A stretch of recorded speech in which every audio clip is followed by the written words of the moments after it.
வசுதேவ சுதம் தேவம் கம்ச சாணூரமர்தனம் தேவகீ பரமானந்தம் கிருஷ்ணம் வந்தே ஜெகத்குரும் கஸ்தூரி திலகம் லலாடபடலே வக்ஷஸ்தலே கௌஸ்துபம் நாசாகிரே வரமௌக்திகம் கரதலே வேணுக்கரே கங்கணம் சர்வாங்கே ஹரிச்சந்தனம் சுலலிதம் கண்டே ச முக்தாவளி கோபஸ்திரீ பரிவேஷ்டிதோ விஜயதே கோபால சூடாமணிகி.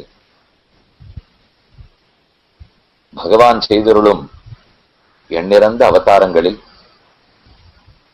ஸ்ரீ கிருஷ்ணாவதாரம் ரொம்ப முக்கியமான அவதாரம்.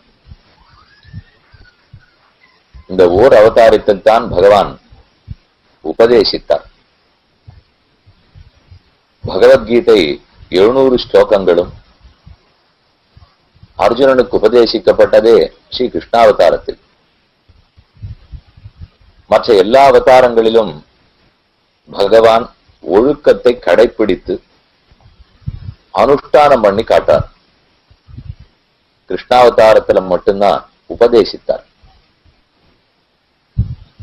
ஸ்ரீ கிருஷ்ணனுடைய அவதாரத்தையும் அவனுடைய சேட்டிதங்களையும் மொத்தமாக பார்த்தோமானால் அதை 3 பகுதிகளாக பிரித்து கொள்ளலாம்.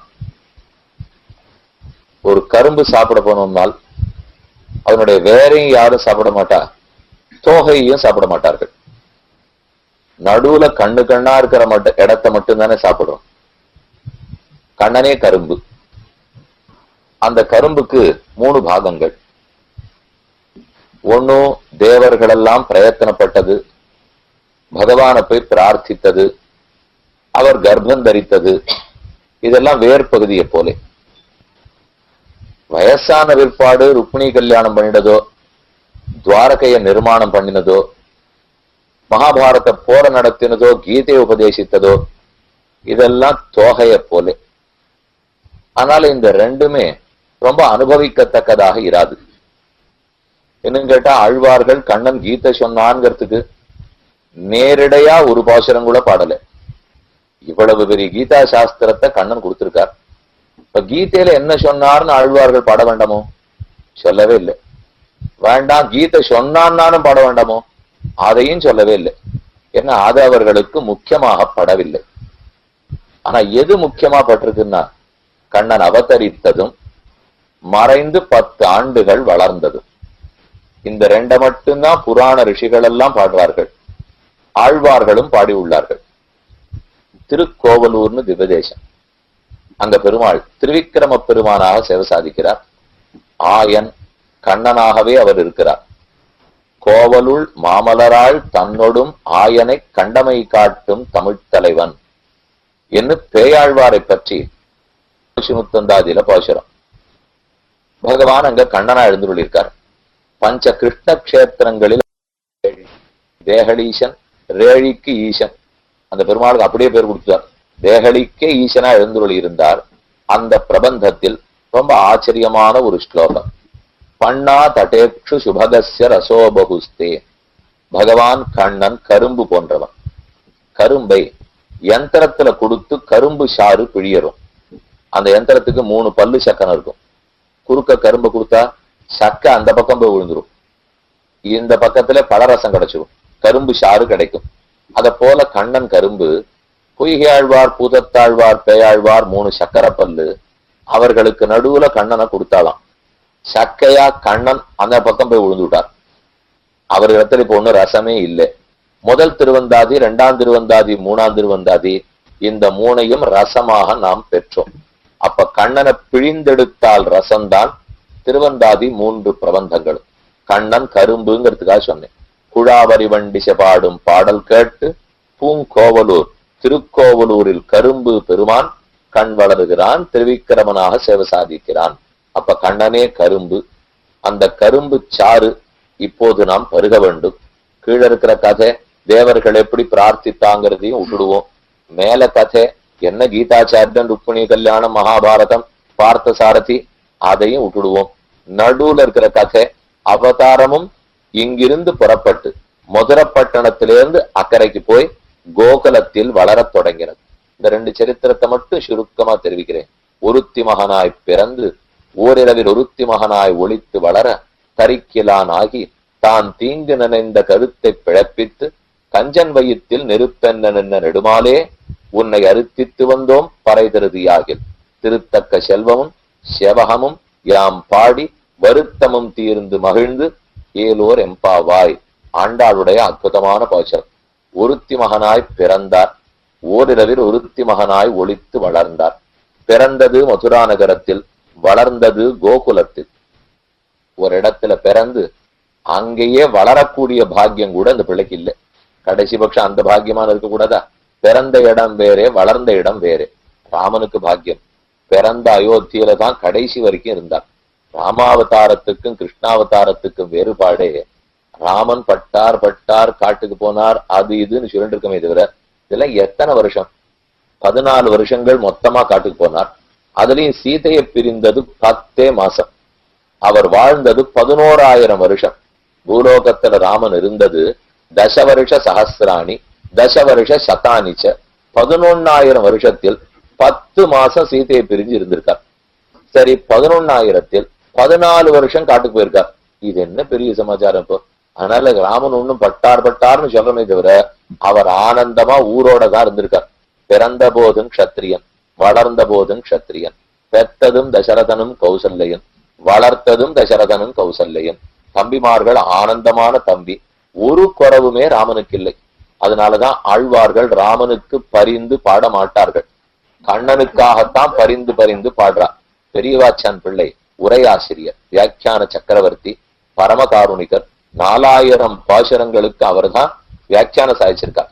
ஆவணி ரோகிணியிலேயே அவதரித்தவர்கள். கண்ணனே திரும்ப பிறந்தார். கண்ணனும் ஆவணி ரோகிணி, பெரியவாச்சான் பிள்ளையும் ஆவணி ரோகிணி.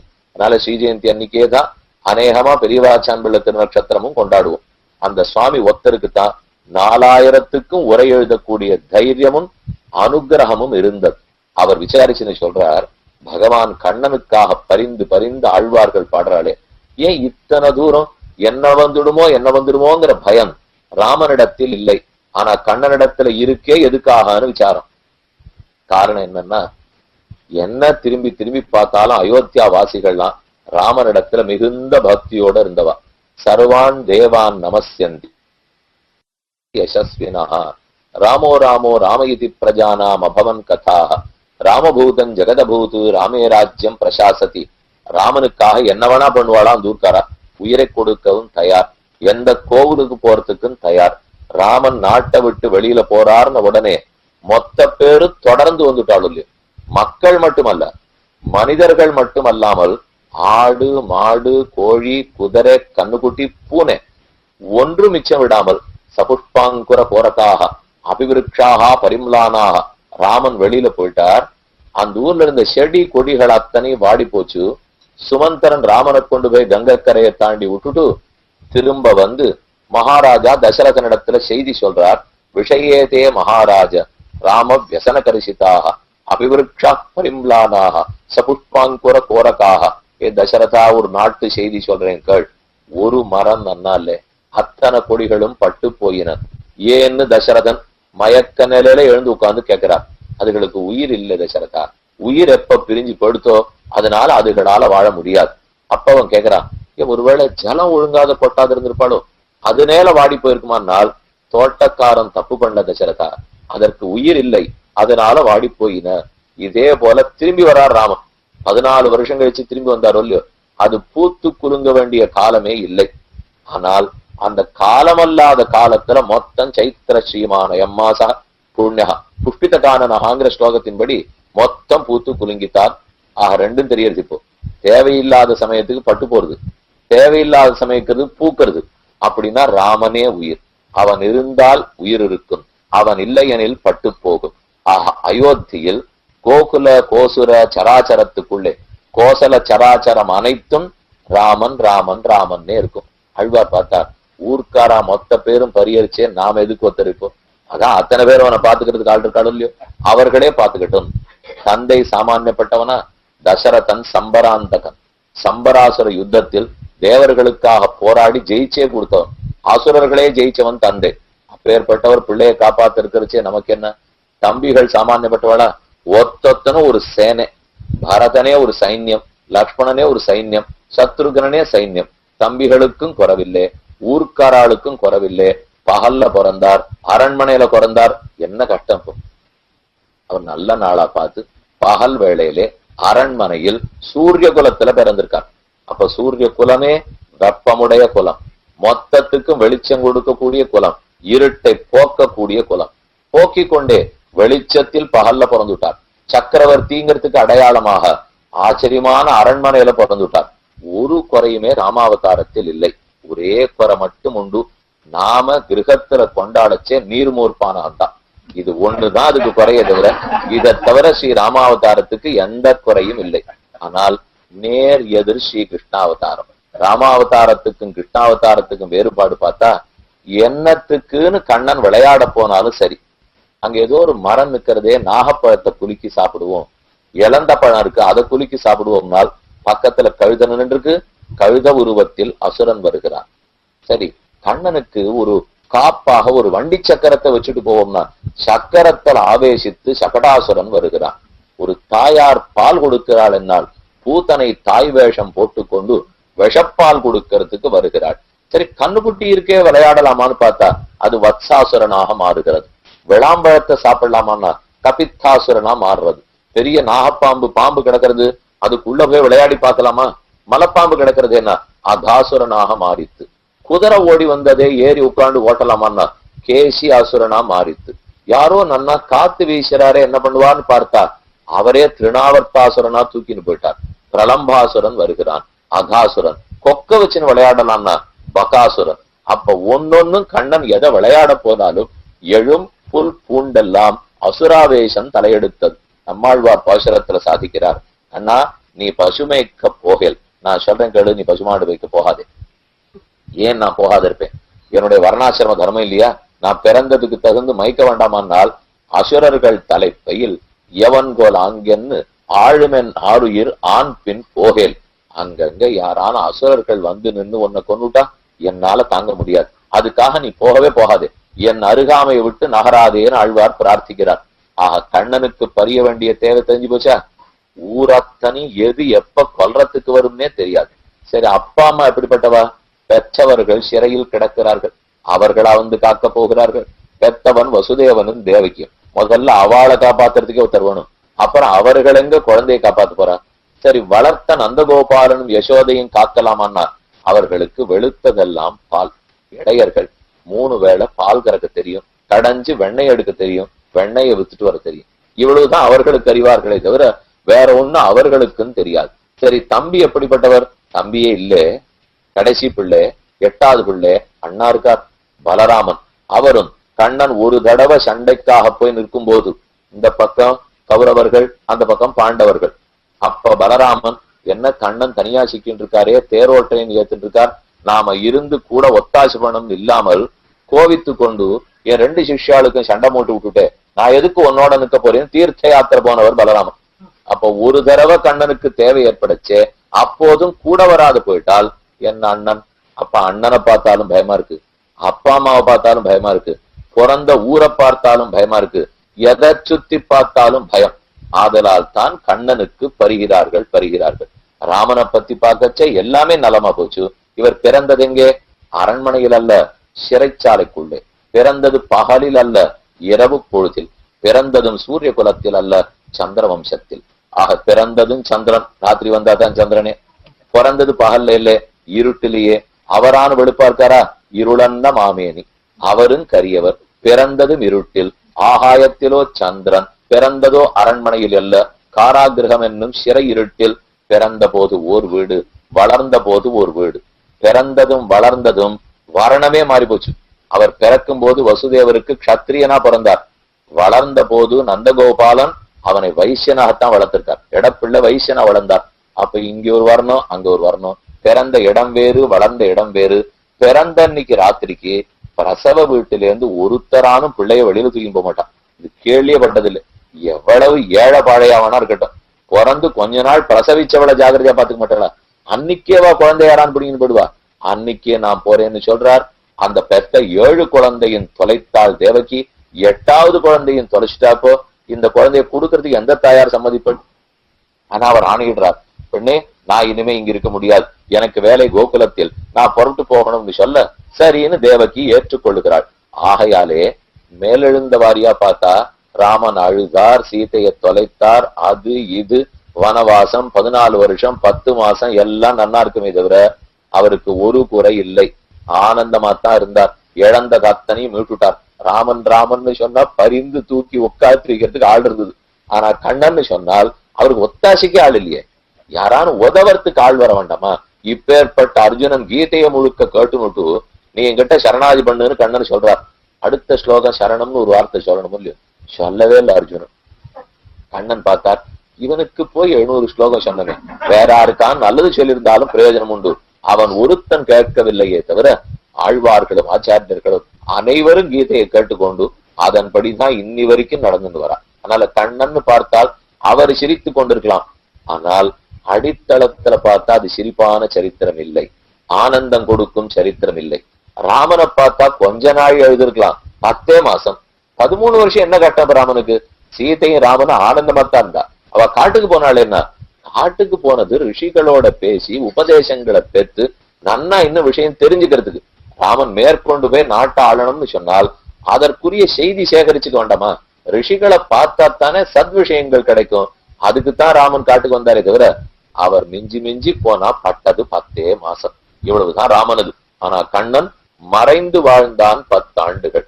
தந்தகாலில் விலங்கர வந்து தோன்றிய தோன்னல் பின் தமியேந்தன் சிந்த போயித்து திருவருள் அவனுட பெருமளவு இருந்தேனை மந்தமாருதம் வனவல கடவந்து வலி செய்வது ஒழியாதே அந்தி காவலன் அமுதுரு பசுங்கதிர் அவசுட வதனோடும் மந்தமாருதம் வனவல கடவந்து வரி செய்வது ஒழியாமேன்னு திருக்கண்ணபுரத்தை பத்தி 100 பாசுரங்கள் திருவங்கியாழ்வார் பாடியிருக்கார். அதுல ரொம்ப ஆச்சரியமா சாதிக்கிறார். தந்தகாலில் விலங்கர வந்து தோன்றிய தோன்னல் பின். இப்போ கிருஷ்ண அவதாரத்துல இருக்கிற சில ரகசியங்களை என்னன்னு விண்ணப்பிக்கிறேன். இது எல்லாமே எங்கு சொல்லப்பட்டிருக்குன்னு பார்ப்போம். கிருஷ்ண அவதாரத்துல சிலது நடக்கிறது, அவதார தசையில இன்னது நடந்திருக்கு. இது அப்படியே கண்ணன் கீதையில சொல்லி காட்டுறார். இப்ப கீழே நடந்திருக்கிறது அவதாரம். அவதாரத்தை கேட்க கேட்க ஆனந்தமா இருக்கும். ஆனா கடைசியில் இது எல்லாமே வேதாந்தார்த்தம் போல் இருக்கு.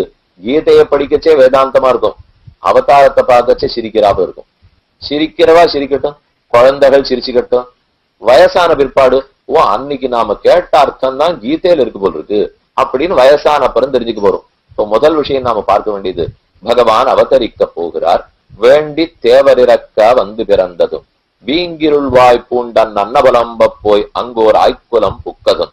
தேவர்கள்லாம் போய் பிரார்த்திக்கிறார்கள். என்னன்னு கம்சன் படுத்துற பாடு எங்களுக்கு தாங்கலே. வேண்டி தேவர் இறக்க வந்து பிறந்ததும் தேவர்கள்லாம் பிரார்த்திக்க கண்ணன் பிறக்கிறார். பாட்டு நம்மாழ்வாருடைய கோஷம். வேண்டி தேவர் இறக்க, வேண்டினாலும் பிரார்த்தித்து, இறக்கனாலும் பிரார்த்தித்து. ஒரு பொருள் வர்றதுக்காக 2 சப்தம் வைக்கக்கூடாது, அது தமிழ் படி குற்றம். சொற்குற்றம் பொருட்குற்றம்னு சொல்றோம் இல்லையோ, 2 ஒரே அர்த்தம் தானே, வேண்டினாலும் இறக்கனாலும். அதுக்குதான் பெரியவாச்சங்க சாதிக்கிறார். இல்ல வேண்டி தேவர் இறக்கன்னா தேவர்கள் வேண்ட இல்ல தேவர்கள் இறக்க, தானே தன்னை வேண்டின்னு வச்சுக்கோங்கிறார். தேவர்கள் பிரார்த்தித்தது ஒண்ணும், பகவான் தன்னையும் வேண்டி கொண்டானாம். நமக்கு கிருஷ்ணாவதாரத்தை போல ஒரு உயர்ந்த அவதாரம் ஏற்பட வேண்டும் என்று வேண்டி தேவர்கள் வேண்ட தான் தன்னை இறந்து கொண்டு கீழே வந்து பிறக்க வேணும் என்று கண்ணன் முடிவெடுத்தான். அப்படி பிறக்கிறாரோ இல்லையோ, ஒருத்தி மகனாய் பிறந்தார். ஓரிரவில் ஒருத்தி மகனாய் ஒளித்து வளர்ந்தார். கண்ணன் தன்னுடைய தாயாருடைய கர்ப்பத்துல போய் வசிக்கிறார். பிறந்த போது என்ன நடந்தது அதைத்தான் திருவங்கியாழ்வார் இந்த பாட்டுல சொல்றார். தந்த காலில் விலங்கர வந்து தோன்றிய தோன்னல் பின். கண்ணன் அவதரித்தார். உடனே அவ அப்பா அம்மா காலில் இருந்த சங்கிலி அத்தனையும் வெடிச்சு போச்சு இல்லையோ, சாத்திருந்த கதவுகள் அத்தனையும் திறந்தது. அப்ப கண்ணன் பிறந்தாள். தந்தையில் இருக்கிற கால் கை சங்கிலி அத்தனையும் வெடிச்சு போச்சு. இத பத்தி அழகிய மணவாள பெருமாள் நாயனார் ரொம்ப ஆச்சரியமான ஒரு கருத்து சொல்றார். அவன் பிறவி நமக்கு என்று கோல நம்முடைய பிறவி அவன் தந்தகாலில் பட்டது படும். என்ன அழகா தெரிவிக்கிறார். தமிழ் தான், ரொம்ப ஆச்சரியமா சொல்லியிருக்கார். ஆனா அது கொஞ்சம் என்னமோ மாத்தி மாத்தி சப்தங்களை போட்டோன்னா என்னன்னு புரிய மாட்டேங்குது. அவன் பிறவி நமக்கென்று கோல, பகவானுடைய அவதாரம் நமக்குன்னு புரிஞ்சுட்டோம்னால், ஏன்னா அவர் எங்கேயோ பிறந்தாருங்கல்ல, பிறந்தது எனக்காக. அவன் பிறவி நமக்கென்னு கோல, நம் பிறவி நாம மாறி மாறி பிறந்துட்டு இருக்கோமோ இல்லையோ, நம்ம பிறவி அவன் தந்தகாலில் விலங்கு பட்டது படும். அவன் தந்தகாலில் இருந்த விலங்கு என்னாச்சு? வெடிச்சு போச்சு இல்லையோ. அப்ப நம்ம பிறவி என்னாகும்? வெடிக்கும் அர்த்தம். அவன் பிறவி நமக்கென்னு நினைத்தால் நம் பிறவி இனிமே எடுக்க வேண்டிய தேவை இல்லாமல் அவன் தந்த காலில் இருந்த விலங்கு என்ன பாடுபட்டதோ அந்த விலங்கு பட்ட பாடு என் பிறவிகள் படும். இதத்தான் கண்ணன் 2 ஸ்லோகத்தாலே சொல்றார். தைவீஹ்யேஷா குணமயி மம மாயா துரத்தையா மாமேவையே பிரபத்யந்தே மாயாமேதாம் தரந்தித்தே. அர்ஜுனா, நான் தான் குணமயமான இந்த லோகத்தில் உன்னை தலைப்படுத்தி வைத்திருக்கிறேன். இல்லைன்னா நீ வெளியில சொல்லத்துல வந்துட முடியுமா? நான் தான் உன்னை கட்டி வச்சிருக்கேன்.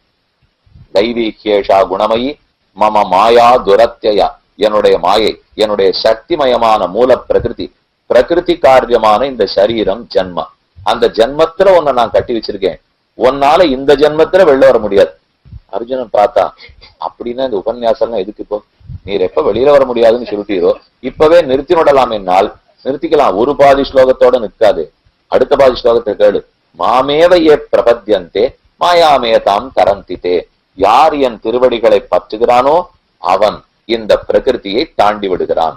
அவனாக தாண்ட முடியாது, என் திருவடியை பற்றி கொண்டவன் தாண்டுகிறான். பிள்ளை திருநறையூர் அரையர்னு ஒரு சுவாமி, அவர் ஸ்ரீரங்கத்துல அரையர் சுவாமி கைங்கரம் இருந்தார். அந்த சுவாமி சொல்லுவாராம், ஒரு குருவி கூடு கட்ட சொல்லி வைக்கோல எடுத்துன்னு போய் எல்லா தர்பத்தெல்லாம் வச்சு கூடு கட்டும் இல்லையோ, தூக்கணாங்குருவி கூடு கட்டும். அந்த கூட்டை நம்மால பிரிக்கவே முடியாதான். அது என்ன எங்க போய் படிச்சுட்டு வந்ததோ தெரியல, அது அவ்வளவு அழகா கட்டி வைக்கும். தூக்கணாங்குருவி கட்டின கூட்டையே பிரிக்க முடியலையே, சர்வசக்தி படைத்த கண்ணன் ஒரு கூடு கட்டி நம்மை சிறை வைத்தால் நாமா பிரிக்க போகிறோம்? நம்மால் பிரிக்க இயலாது. அப்ப எப்படி பிரிக்கலாம்னால், அவன் திருவடிகளை பற்றி கொண்டால் தான் பிறவி என்னும் கூடு அவிழ்ந்து போகும்.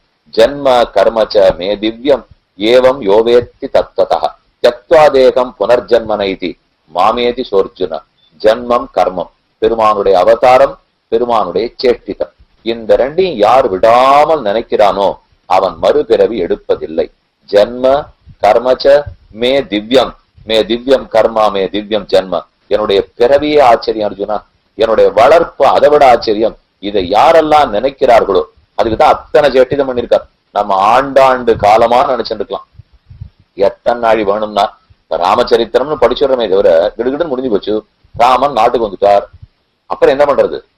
ஆண்டுட்டே இருக்கார் சாமி. அதுக்கப்புறம் 1ஆம் தேதி என்னாச்சு, 2ஆம் தேதி என்னாச்சுன்னா தெரியாது, எழுதவே இல்லையே ராமாயணத்துல. வந்தார், ராமனுக்கு ராஜ்யம், ராம பத்மனை ஏற்றிக்கிட்டே சகசீதம் நெவேசயத்துக்குன்னு முடிஞ்சு போச்சே தவிர அப்புறம் ராமனை பத்தி நமக்கு ஒன்றும் சரித்திரம் தெரியாது. உத்தரகாண்டத்துல ஏதோ சில சரித்திரம் சொல்லப்பட்டிருக்கு, கிளம்பி போயிட்டார் ராமன். ஆனா கண்ணனுக்கு அப்படி இல்லை. இப்போ இன்னிக்கால எழுந்ததுல இருந்து அவர் படுத்துக்க போறதுக்குள்ள பட்ட பாடு ஓரொரு நாளும் அவ்வளவு பாடு, ஓரொரு நாளும் அத்தனை சரித்திரம். அந்த சரித்திரத்தை எல்லாம் நம்ம நினைக்க முடியும் சொல்லு. அப்ப அவன் பிறந்தான் என்றும் வளர்ந்தான் என்னும் இந்த ரெண்டையும் நினைக்க மறுபடியும் பிறக்க தேவையில்லை. அப்ப 2 ஸ்லோகங்கள் ஞாபகம் வச்சுங்க. கண்ணன் பிறந்தார், பிறந்தது எதற்கு? அவன் பிறவி நமக்கு என்று நினைக்க, நம் பிறவி அவன் தந்தகாலில் விலங்குபட்டது படும். இது சின்ன கதை, கண்ணன் பிறந்தார்ங்கிற இடத்துல இருக்கிற கதை. இந்த கதை அப்படியே கீதையில எங்க சாதித்தார்? 2 ஸ்லோகம். தைவீஹ்யேஷா குணமயி மம மாயா துரத்தையா மாமேவையே பிரபத்யந்தே மாயாமேதாம் தரந்தித்தே. என் திருவடிகளை பற்றினவனுக்குத்தான் சம்சாரம் வற்றி போகும். ஏதாம் மாயாம் தரந்தித்தே. இன்னொன்னு, எப்படி உன்னை பத்தி நினைக்கணும்னா ஜன்ம கர்மச்ச மே திவ்யம் ஏவம் யோவேத்தி தத்வதான் 4வது அத்தியாய ஸ்லோகம். இந்த 2 ஸ்லோகத்தையும் ஞாபகம் வச்சுட்டீங்கன்னா சின்ன கண்ணன் பிறந்ததோட கீதையில என்ன சொல்லப்பட்டிருக்குங்கிறது நேர அர்த்தம் புரிஞ்சு போடும்.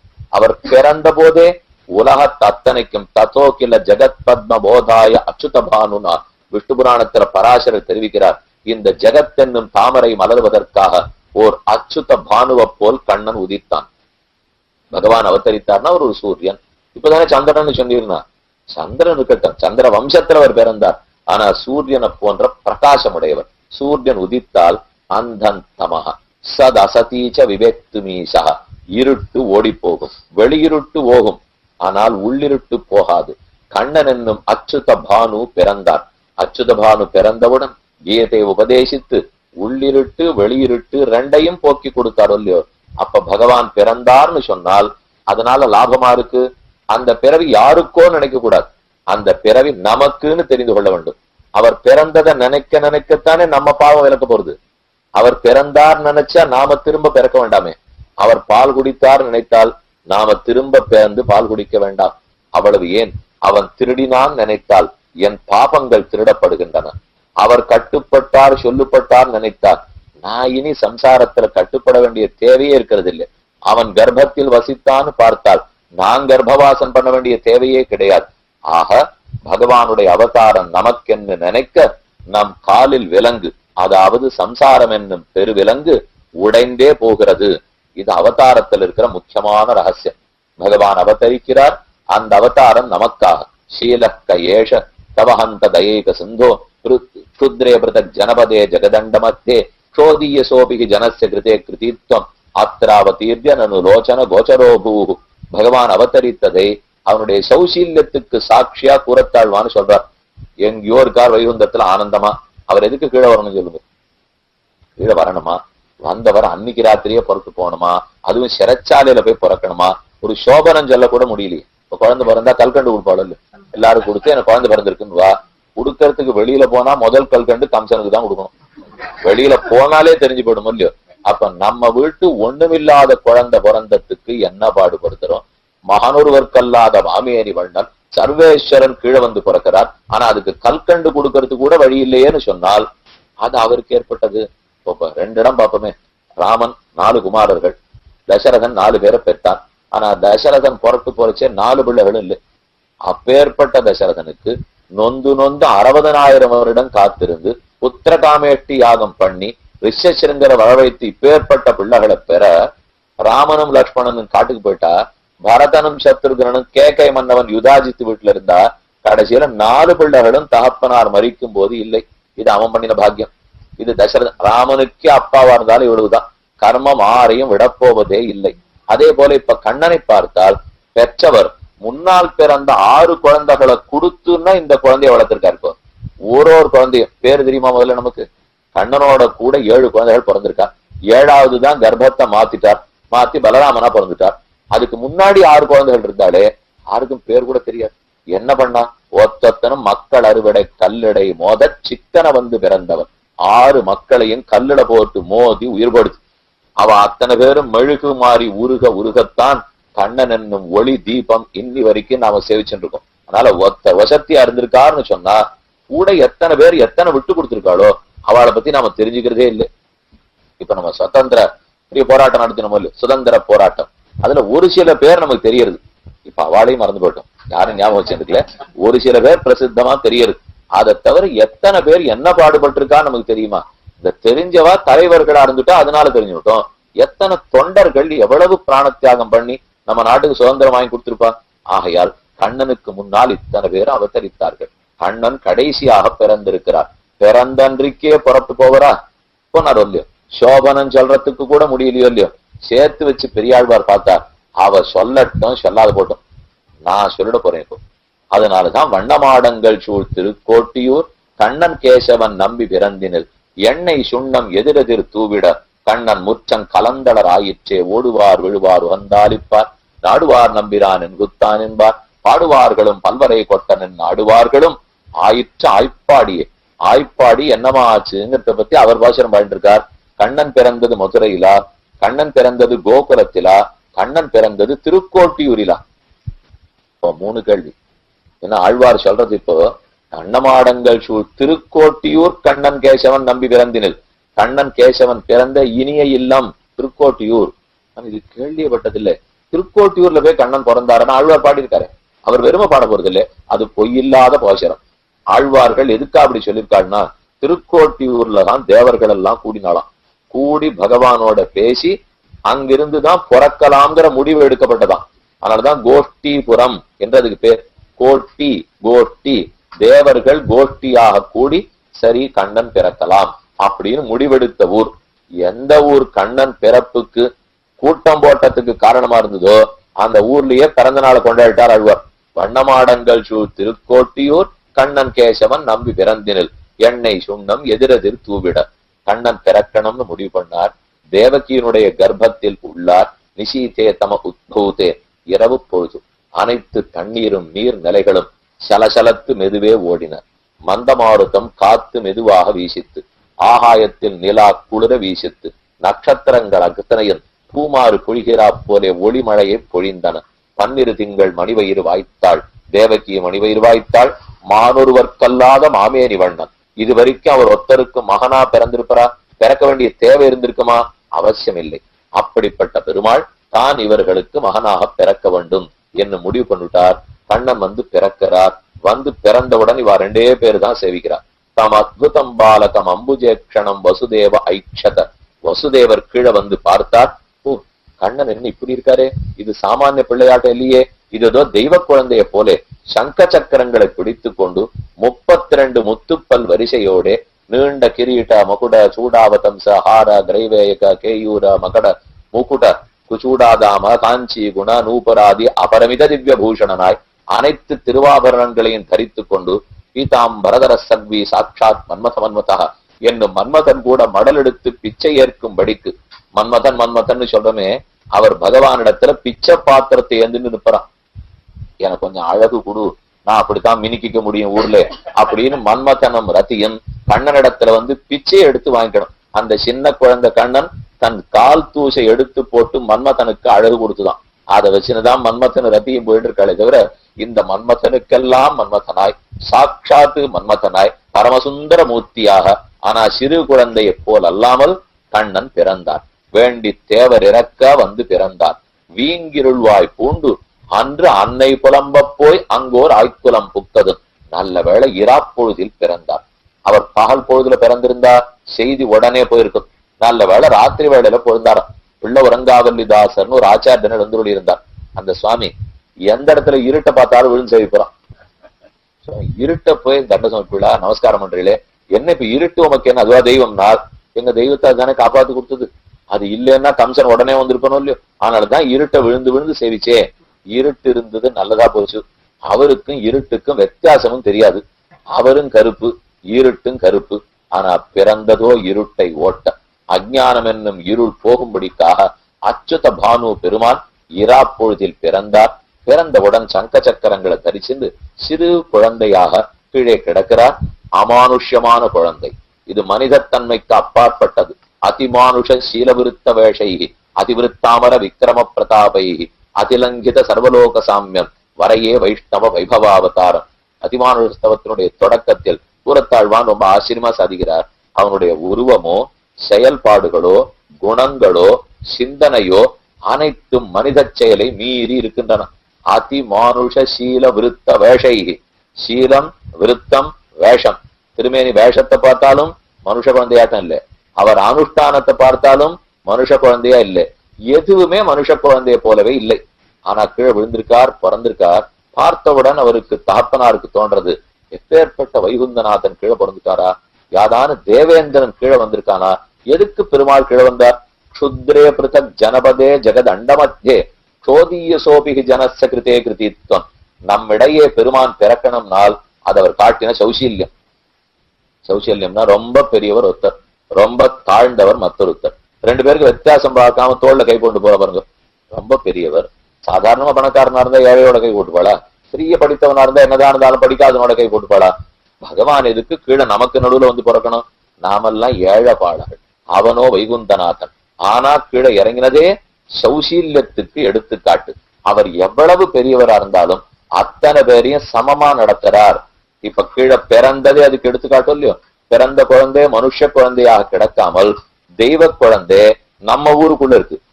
பிறந்திருக்கிறது தெய்வ குழந்தை, ஆனா பிறந்திருக்கிறது மனுஷர்களுக்கு. மனுஷர்கள் தாழ்ந்தவர்கள், பகவானோ மிக உயர்ந்தவன். இந்த ரெண்டு இடவெளியும் மூடிண்டு வந்து பிறந்தாரோ இல்லையோ. இதே விஷயத்தான் கடையில சொல்றார், ஏ அர்ஜுனா, நான் என்னத்துக்காக பிறந்திருக்கேன் தெரியுமோ? சமோகம் சர்வபூதேஷு, நான் அனைவரையும் சமமா நடத்துறவன்னு தெரிஞ்சுக்கோ. சுகிருதம் சர்வபூதானாம் ஞாத்வாமாம் சாந்தி மிச்சசி, என்னை எல்லாருக்கும் சுகிருத்துன்னு தெரிஞ்சுக்கோ. நல்லது நினைக்கிறவன், ஒத்தனையும் எனக்கு வேறுபடுத்தி பார்க்க தெரியாது, மொத்த பேரையும் சமமாக நினைப்பவன். அந்த சாமியத்தை நிலைநிறுத்தத்தான் பகவான் இப்ப மனுஷ குழந்தையா கீழே பிறந்துட்டார். இருக்கட்டும், ரெண்டு பேரும் கீழே கண்ணனை சேவிச்சுட்டு, என்னத்துக்கு நீ யாரு, உன் கதை எனக்கு தெரியல. அப்ப கண்ணன் மெதுவா அவளுக்கு பதில் சொல்றார், நான் பிறந்தாச்சுன்னாலும் புரிஞ்சு சொல்லு, என் கதையை பத்தி அப்புறம் சொல்றேன். தாம் அத்புதம் பாலகம் அம்புஜேக்ஷணம், அப்போதே புண்டரீகாட்சனா பிறந்தாராம். அப்ப தாமரை கண்களோட கண்ணன் பிறந்திருக்கார். கண்ணன் புருஷோத்தமன்கிறதுக்கு அந்த சப்தம் தான் சாட்சி. என யார் புருஷோத்தமன் புருஷோத்தமன் சாஸ்திரத்துல விசாரிக்கிறார். புருஷோத்தமன் தாமரை கண்ணன் புருஷோத்தமன், புண்டரீகாட்சன் தான் புருஷோத்தமன். இப்ப சொல்றச்சே தம் அத்புதம் பாலகம் அம்புஜேக்ஷணம், அம்புஜம்னா தாமரை, ஈக்ஷணம் கண் படைத்தவர், தாமரை கண்கள் கொண்டவர். அப்ப தாமரை கண்ணனா சயனிச்சிருக்கார். வேற ஒண்ணு இப்ப அவருக்கு அடையாளம் வேண்டாம். தாமரை கண்ணன்னாலே யாரு? ஆள வந்தார் ஸ்தோத்திர ரத்னத்துல தெரிவிக்கிறார். கஸ்ரீ ஸ்ரீயா பரமசத்வ சமாசய கஹா புண்டரீக நயன கப்புருஷோத்தம. யார் புருஷோத்தமன்? புண்டரீகாட்சனே புருஷோத்தமன். இத பத்தி ஸ்தோத்திரத்துல ஆளவந்தார் சாதிக்கிறார். சமீபத்துல 3 நாள் முன்னாடிதான் ஆளவந்தார் திருநட்சத்திரம் நடந்தேறியது. ஆடி மாசம் உத்தராட நட்சத்திரம். அப்ப இந்த சுவாமி சொல்லபடி பார்த்தா தாமரை கண்ணன் புருஷோத்தமன். எங்க சொல்லப்பட்டிருக்கு? சாந்தோக்கிய உபனிஷத்துல இருக்கு. கண்ணன் கீதாச்சாரியன் கீதோபனிஷத் கொடுத்தாரே, அது சாந்தோக்கிய உபனிஷத்திலேருந்து எடுத்ததுதான். தஸ்யதா கப்பியாசம் புண்டரீகமேவ மக்ஷினி. மலர்ந்த 2 தாமரைகளை ஒத்த திருக்கண்கள் படைத்தவன் யாரோ அவனே புருஷோத்தமன். அந்த புருஷோத்தம லட்சணத்தை பிறந்த குழந்தைய இடத்துல பாக்குறார் வசுதேவர் ஒரு பக்கம். அப்ப பிறந்த குழந்தை புருஷோத்தமன் வச்சுங்க. இத கண்ணன் கீதையில சொல்லணும் இல்லையோ? 15வது அத்தியாயத்தில் புருஷோத்தம வித்யா, 15வது அத்தியாயம் முழுக்க நானே புருஷோத்தமன் நானே புருஷோத்தமன் சொல்லிக்கிறார். அத்தோஸ்மி லோகே வேதேச்ச பிரதிதா புருஷோத்தமஹா. ஆகையால் நான் உலகத்திலும் வேதங்களிலும் புருஷோத்தமன் புருஷோத்தமன் என்று கொண்டாடப்படுகிறேன். வேதத்தில் முழுக்க பகவானே புருஷோத்தமன் சொல்றதா. அதை பத்தி நமக்கு நன்னா தெரியும். நாராயண பரம்பிரம்ம தத்துவம் நாராயண பரஹ, நாராயண பரோஜ்யோதிராத்மா நாராயண பரஹ, நாராயண பரம்பிரம்ம தத்துவம் நாராயண பரஹ. அப்ப பரதத்துவம், பரஜோதிஷ், பரதத்துவம், பரமாத்மா நாராயண பரம் பிரம்ம. பரமமான பிரம்மமார் நாராயணம். நாராயண பரம்பிரம்ம தத்துவம் நாராயண பரஹ. பரமமான தத்துவம், பரமம்னா அதை காட்டிலும் மேம்பட்டது இல்லாததுன்னு அர்த்தம். எது எல்லாவற்றையும் விட உயர்ந்ததோ அந்த தத்துவம் எது, அந்த பிரம்மம் எது, அந்த ஆத்மா எது, அந்த ஜோதிஷ் எதுனால் நாராயண பரம்பிரம்ம தத்துவம் நாராயண பரஹ, நாராயண பரோஜ்யோதிர் ஆத்மா நாராயண பரஹ. இது சாஸ்திரம் சொல்றது. அதை சொன்னது ஒண்ணு மரியாத குழந்தை கீழே கிடக்கிறார். பரதேவதே புண்டரீகாட்சன் தாமரை கண்ணன்கிற அடையாளத்தோட கீழே சயனிச்சிட்டு இருக்கார். அதைத்தான் 15வது அத்தியாயத்தில் நான் தாமரை கண்ணன் புண்டரீகாட்சன் நானே புருஷோத்தமன், என்ன புருஷோத்தமன் யார் தெரிஞ்சுக்கிறான் அர்ஜுனா, அவன் மறுபடியும் பிறப்பதில்லை. 15வது அத்தியாயம் அதே கருத்து. நான் தான் புருஷோத்தமன், அதை தெரிந்துகொள். அதை தெரிஞ்சின்று உபாசனம் பண்ணவன் மறுபடியும் பிறக்கிறதே இல்லை. அப்ப பிறந்த போதே புருஷோத்தமத்துவம், கீதையிலும் புருஷோத்தமத்துவம், இந்த 2த்துக்கும் சம்பந்தம் உண்டு. அடுத்து ஒரு முக்கியமான ஸ்லோகம் கண்ணன் கீதையில ஒண்ணு சொல்றார். அதை இப்பவே பண்ணி காமிச்சிட்டார். கண்ணன் அவதரித்தாரோ இல்லையோ, என்ன சரீரத்தோட பிறந்தார்? அழுதாரா, பிறந்தாரா, பால் குடித்தாரா, கைகால உதைத்தாரா, அல்லது எதனால் பிறந்தார்? இப்ப நம்மளும் பிறக்கிறோம், கண்ணனும் பிறந்திருக்கார். நம்ம உடம்பாட்டம் ஒரு திருமேனியோட பிறந்தாரா? தம் அத்புதம் பாலகம். எப்ப அத்புதம் திவ்யம்னு சொல்றாரோ, திவ்யம் விட்டாலே அப்ராகிருத்தம்னு அர்த்தம். இந்த விஷயத்தை கொஞ்சம் மனசுல நன்னா வாங்கிக்கணும். பெருமானுடைய திருமேனி நம்ம சரீரத்தை போன்றது அல்ல. நம்ம சரீரம்ங்கிறது பஞ்சபூதங்களால் ஆக்கப்பட்டது. ஆனா பெருமானுடைய திருமேனி பஞ்ச உபனிஷத்தாலே பஞ்ச சக்திகளாலே ஆக்கப்பட்டது. பரமேட்டி புமான் விஸ்வஹா நிவிருத்தா சர்வஹா, இந்த 5 சக்தியில தான் பகவானுடைய திருமேனி ஆக்கப்பட்டிருக்கும். நாமளே வைகுந்தத்துக்கு போடுறோம் பாருங்க. அதுக்கப்புறம் இந்த பாஞ்ச பௌத்திக சக்தி இந்த சரீரம் கிடையாது. அங்க இருக்கிறது இதை காட்டிலும் மிக உயர்ந்தது. அதுக்கு அழிவு கிடையாது, மூப்பு கிடையாது, பசி தாகம் கிடையாது. அதனால பகவான் ஒரு திருமேனியோட இங்க பிறக்கிறார்னால் இந்த லோகத்துக்கு திருமேனி அல்ல. அது பஞ்சபூதங்களால் ஆக்கப்பட்டது அல்ல. ராமாவதார திருமேனியும் அப்படித்தான், கிருஷ்ணாவதார திருமேனியும் அப்படிதான். அதனாலதான் கண்ணன் கிளம்பி வைகுந்தத்துக்கு போகும்போதோ, ராமன் புறப்பட்டு வைகுந்தத்துக்கு போகும்போதோ அந்த திருமேனிக்கு ஈமச்சடங்குகள் செய்யப்பட்டனன்ற கதை கிடையாது. கண்ணன் கிளம்பி போனார், அந்த திருமேனி யார் என்ன பண்ணா இல்லையே. ருக்மிணி மற்ற அனைவருமே சித்தை மூட்டி அதில் உடனே கட்டையில குதிச்சுட்டார்கள்னு சரித்திரம் இருக்குன்னா சிதைய மூட்டி கட்டையில குதிச்சாலே தவிர அவர்கள் கண்ணனுடைய திருமேனி அங்க இருந்ததுன்னு கிடையவே கிடையாது. அவர் அப்படியே ஆகாயத்தில் தன்னுடைய தேர்க்குதிரை முதல்ல போச்சு, சக்கரம் சங்கம் கதை இது அத்தனை முன்னாடி ஆழி எழ சங்கும் வில்லுமிழ திஜவாழி எழ தண்டும் வாழுமிழ என்று ஒன்னொன்னா ஆகாசத்தை நோக்கி போக தாருகம் தேரோட்டிட்ட சொல்லி கிளப்பிட்டு தானும் அதே போல பெருமாள் மேல பொறுப்பாயிட்டார். பிரம்மாதி தேவர்கள்லாம் வரவேற்று கூட்டின்னு போயிட்டார்கள். அப்ப கண்ணன் பிறக்கும் போது திருமேனியும் பாஞ்ச பௌதிகமான சரீரம் அல்ல, அது பஞ்ச உபனிஷன்மயமான திருமேனி. அந்த திருமேனியோடயே வைகுந்தத்துக்கு போயிட்டார். அந்த திருமேனியோட தான் வருகிறார். அந்த திருமேனியோட தான் புறப்பு போயிருக்கார். இந்த விஷயத்தை நம்ம நன்னா புரிஞ்சுக்கணும்னால் ரொம்ப ஆச்சரியமான ஒரு ஸ்லோகம்.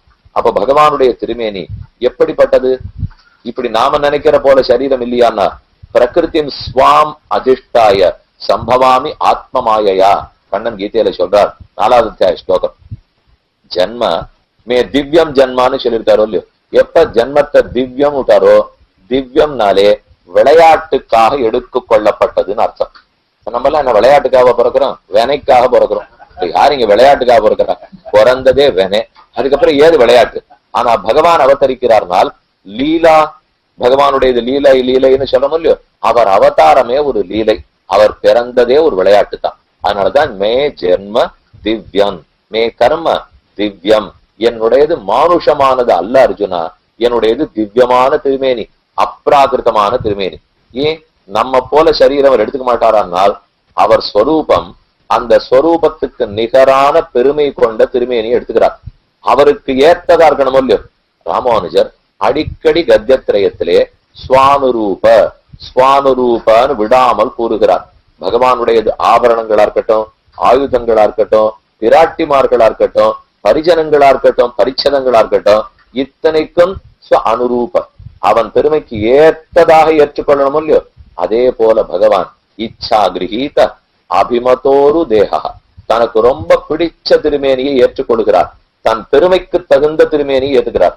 அவர் பெருமை என்ன? பரதேவதை அவர். அப்ப அந்த பரத்தமுடையத்துக்கு தகுந்த திருமேனியை எடுத்துக்க வேண்டாமா? அதனாலதான் பிரகிருத்தின் ஸ்வாம் அதிஷ்டாய, என் கேற்ற பெருமையோட அப்ராகிருதமாய் பஞ்ச உபனிஷன்மயமாய் இருக்கும் திருமேனியோடு நான் பிறக்கிறேன் என்று 4வது அத்தியாயத்துல மேல சொல்றார். இப்ப அந்த திருமேனியை சேவிச்சுட்டார். சேவிச்ச திருமேனி அற்புதமா இருக்கு. அற்புதம்னு சொன்னாலே திவ்யம்னு அர்த்தம். திவ்யம்னாலே மானுஷம் அல்ல, மனிதத்தன்மைக்கு அப்பாற்பட்டிருப்பது. தன்னுடைய பெருமையோட கீழே வந்து பிறந்திருக்கார். புருஷோத்தமனே அவதரித்தார். அப்ப புருஷோத்தமனா பிறந்திருக்காருங்கிறதையும் அந்த நிலையிலேருந்தே தெரிஞ்சுட்டோம். என்ன அம்புஜேக்ஷணம் வசுதேவைக்ஷத, தாமரை கண்கள்னு பார்த்தோமா, அது புருஷோத்தமனுக்கு லட்சணம். திருமேனி அற்புதம்னு சொன்னாரோ இல்லையோ, அப்ப இது மனுஷ சரீரம் அல்ல, அப்ராகிருதமான திருமேனின்னு அர்த்தம். இந்த ரெண்டையும் கீதையில இருக்கிற மேல ஸ்லோகத்தால சொல்லிட்டேன். மொத்தம்னு பார்த்தா பகவான் அவதரிக்கிறாரே, எந்த கர்மத்தால் பிறந்திருப்பார்? இப்ப யாரு தேவகிக்கும் வசுதேவருக்கும் பிறக்கணும்னு முடிவெடுக்கிறது? நமக்கெல்லாம் என்ன, அப்பா அம்மா முடிவெடுத்து நாம பிறந்தோமா, இல்ல நம்ம அப்பா அம்மாவை தேர்ந்தெடுத்துட்டோமா? ஒருவேளை இன்னார் இப்ப நிறைய பேர் இங்க இருக்கா, நான் வேணா 2 பேரை தேர்ந்தெடுத்துக்கிட்டோமா, என்னுடைய அப்பாவா இவர் இருக்கட்டும், என்னுடைய அம்மாவா இவர் இருக்கட்டுமா? அப்படிலாம் ஒரு குழந்தையும் முடிவு பண்ண முடியாது. அப்பா அம்மாவும் இந்த குழந்தையா இருக்கட்டும் முடிவு பண்ண முடியாது. அவா மட்டும் இந்த குழந்தைய தேர்ந்தெடுப்பாளா? அந்த வாய்ப்பு இருந்ததுன்னா அநேகமா நம்மளை தேர்ந்தெடுத்திருக்க மாட்டா. அது மட்டும் நிச்சயமா ஒழிய, எனக்கு இந்த குழந்தைய பெற்று படுத்த பாட்டுக்கு நமக்கு எதுக்குன்னு தோணிப்படாதா? அதனால யாரும் அப்படி முடிவு எடுக்க மாட்டா. ஆனா கர்மாதீனமா பிறக்கிறோம். ஏதோ ஒரு கர்மா இருக்கு, அந்த கர்மத்தினால இந்த ஆளுக்கு இன்ன அப்பாவுக்கு இன்ன அம்மாவுக்கு பிள்ளைன்னு பிறந்துடுறோம். அப்ப பகவான் கர்மத்தினடியாக பிறப்பறான்னு கேட்டால் இல்லை. அவர் கருணையினடியாக இச்சையினடியாக பிறக்கிறார். அவர் ஆசைப்படுறார், இன்னார நான் தகப்பனாரா வரிக்க போறேன். வசுரேதாக வசுப்பிரதா வசுப்பிரதா வாசுதேவா வசுர்வசமனாகான்னு திருநாமங்களும் இல்லையோ. வசுப்பிரதா வசுப்பிரதா, வசுன சொத்து ஐஸ்வர்யம், பிரதா கொடுப்பவன். வசுப்பிரதா வசுப்பிரதான்னு 2 தரம். ஐஸ்வர்யம் கொடுக்கிறவர், ஐஸ்வர்யம் கொடுக்கிறவர். ஒரு தரம் கொடுத்தாலே தாங்க முடியாது, இந்த 2 தரம் வேறையா? ஒரே திருநாமம் அடுத்தடுத்து வருது பாருங்க. சஹஸ்ரநாமத்திலே நிறைய திருநாமங்கள் 2 தரம் 3 தரம் எல்லாம் வர்றது உண்டு. ஆனா அடுத்தடுத்து வரவே வராது. ஒண்ணு இங்க இருக்கும், ஒண்ணு கொஞ்சம் தூரம் கழிச்சிருக்கும். ஆனா இங்கே அடுத்தடுத்து வசுப்பிரதா வசுப்பிரதா 2 அர்த்தத்தையும் பராசர பட்டர் சாதித்தார். தன்னை வசுதேவனுக்கு ஐஸ்வர்யமாக கொடுத்தவன், தன்னையே ஐஸ்வர்யமா வசுதேவர் கொடுத்துட்டாரு இல்லையோ. 2வது தனக்கு தன்னையே ஐஸ்வர்யமாக கொடுத்து கொண்டவன், அவருக்கே அவர் கொடுத்துட்டாராம். ஏன்னா அவர் பிறவிங்கிறது என்ன சாமானியப்பட்ட பிறவியா? ரொம்ப நாளா பெருமானுக்கு எண்ணம், நமக்கு தாய் தகப்பனார் இல்லாத ஒரு குறையா இருக்குன்னா அது குறையே இல்லை நிறைய. ஏன்னா பிரம்மத்துக்கு படைப்பாளி இல்லைங்கிறது அதுக்கு பெருமையே. ஆனா பெருமாள் நினைச்சுக்கிறார், நமக்கும் ஒரு பெற்றோர் இருந்தா தேவலே. அதனால சரி நீ 2 பேரையும் தேர்ந்தெடுத்து விட்டான். ராமனும் அப்படித்தான், நமக்கு தசரதம் கௌசல்யும் பெற்றோராக இருக்கட்டும் தேர்ந்தெடுத்தார். கண்ணனும் தேர்ந்தெடுத்து கொண்டார். நாம அப்படி செய்ய முடியாது. நான் கர்மத்தினடியாக பிறக்கிறோம். ஆனா கண்ணனோ கிருபையினடியாக பிறக்கிறார். ஒரு பெருமை குறையாமல் பிறக்கிறார். அஜோபி சன்னு அவ்யயாத்மா பூதானாம் ஈஸ்வரோபி சன்னு பிரகிருதிம் ஸ்வாம் அதிஷ்டாய சம்பவாம் ஆத்ம மாயையா, என்னுடைய ஆத்ம மாயையா, இச்சை காரணமாக நான் பிறக்கிறேன் அர்ஜுனா, ஒரு நாளும் கர்மம் காரணமாக பிறப்பதில்லை. கர்மத்தின் அடியாக கர்ம சம்பந்தம் கண்ணனுக்கு கிடையாதுங்கிறதுக்குன்னு ஸ்லோகம். நமாம் கர்மாணி லிம்பந்தி நமே கர்மபலே ஸ்பிருகா. திருமேனியை சேவிக்கிச்சே கர்மம் அடியாவா பிறந்திருக்கு. நமாம் கர்மாணி லிம்பந்தி, என்ன கர்மங்கள் ஒரு நாளும் தீண்டாது. நமே கர்ம பலே ஸ்பிருகா, கர்மத்தின் பலத்தில் எனக்கு விருப்பமும் கிடையாது. ஆக பகவான் அவதரித்தார்.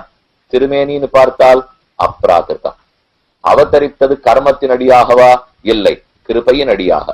அவதரித்தது எதற்காக? நம் காலில் விலங்கை வெட்டி விடுவதற்காக. அத ஜென்ம கர்மச்சமே திவ்யம் நினைச்சாலோ அல்லது தெய்வீகேஷா குணமயி மம்மாயா துரத்தையா அவன் திருவடியை பற்றியே முக்தி அடைய வேண்டும் என்றும் பார்த்தோம். அதோட கூட ரொம்ப ஆச்சரியமான அர்த்தம். இப்போ பகவான் அவதரித்தார். அவதரித்தவுடன் 32 பல்வரிசை, ஒரே இருட்டு. இருட்டுல இவ எப்படி சேவிச்சார்?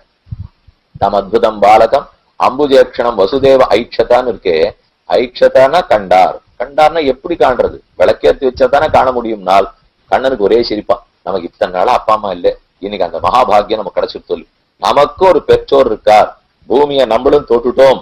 இந்த பூமியில் உள்ளவர்கள் நம் திருவடியத்தோட எத்தனை பிரார்த்தித்திருப்பார்கள். நாம் அங்கிருந்து கீழே இறங்கி வந்து இந்த பூமியை நாம் தொட்டோம் என்று பெருமாள் நினைச்சிருந்தோடனே ஒரே ஆனந்தம் உவகை. அதனாலே முத்துப்பல் வரிசை தெரிய வாயை திறந்து சிரிச்சாராம். அந்த ஒளியிலேயே வசுதேவர் கண்டார். வேற விளக்கு ஒண்ணு இல்ல. இந்த பல்வரிசை 32 சந்திரகாந்தி. சந்திரனை பிடுங்கி பிடுங்கி கொண்டு இங்க வச்சா எப்படி இருக்கும்? அதை போல 32 வரிசை இருக்கான். த்விஜ சந்திர சந்திரிகான்னு யாதவா உதயத்துல வேதாந்த தேசிகன் சாதிக்கிறார். த்விஜ சந்திர சந்திரிகா. த்விஜம்னா பல்லு. பிராமணனுக்கு சம்ஸ்கிருதத்துல த்விஜம்னு பேர், பல்லுக்கும் த்விஜம்னு பேர். ஏன்னா 2 தரம் பிறக்கிறாள் இல்லையா? ஒரு தடவை பிறக்கிறான், 2ஆம் தினம் பூனல் போடச்சே ஞான ஜென்மா கிடைக்கிறது இல்லையோ. அதனால த்விஜ.